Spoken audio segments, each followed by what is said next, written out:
Hey, what's going on, New World News? Welcome into the channel and the big story news out of yesterday, of course.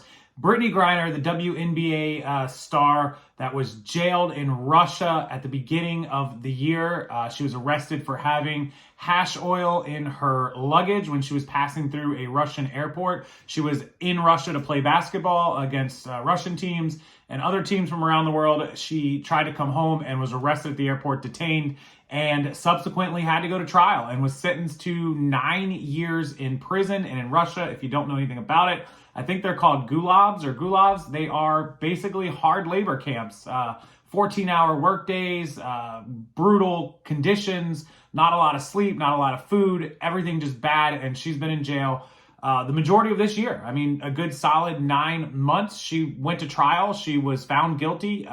She pleaded not guilty, and then she ended up changing her plea to guilty, hoping for some leniency, and they sentenced her to 9 years. So with that being said, the U.S. has been working to free her, to work with the Russians, saying that she was unjustly arrested and held, which is not true. She broke the laws of that country, and it may just be a misdemeanor here in the U.S. where you get a ticket and you go on your way. In Russia and other countries, they take it very seriously, and she knew that. She knew the law, and she said she accidentally packed it.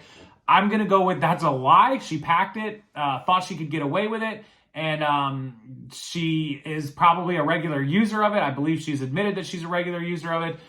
She broke the laws and she has to face the justice. But because she's a celebrity and because she is a woman, which there's nothing wrong with a woman being freed from these prisons, I'm just saying they tend to try to work harder to free women prisoners than men because they feel like the women have it harder and it's harsher on them. But for a myriad of reasons, the Biden administration has worked very, very hard to free her. And they ended up trading a Russian prisoner for her yesterday.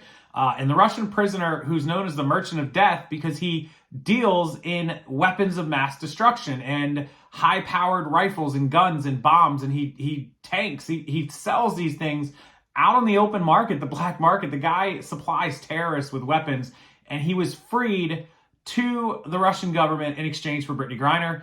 And in the meantime, there's a former Marine, Paul Whelan, who is still in Russian custody after 4 years, who was supposed to be a part of the trade. They tried to work him into the trade. The Russian government declined to add him. It was a 1-for-1, and now he's been left behind. No Marine left behind certainly works for this Biden administration. Let me come out and say, I don't try to put in my opinion or my politics, but this one just screams complete BS. We traded a WNBA basketball player for a national worldwide terrorist. And we did it because that basketball player is a female person of color, and she happens to be a part of the LGBT community, none of which is a problem. But it definitely got her priority with this Biden administration because they tend to cater to all of those communities because that is their biggest voting base. And if anybody thinks this was nothing more than voter pandering to prioritize Brittney Griner over Paul Whelan, you're sorely mistaken. I want them both home, but I'm also telling you that she should not have been priority over a former Marine that served this country. And oh, by the way, let's not forget Brittney Griner took a knee during the national anthem and proceeded to give interviews and make statements that she hated the way she was treated in the United States and other people were treated in the United States. Meanwhile, when she needs something, she begged them to bring her home. So it's kind of a relationship of convenience, and it's the Democrats pandering to that voter base and giving her what she wants, even though she was the one taking the knee and bad-mouthing this country. Land of the free, home of the brave, huh? So much for the Marines and so much for not leaving a Marine behind.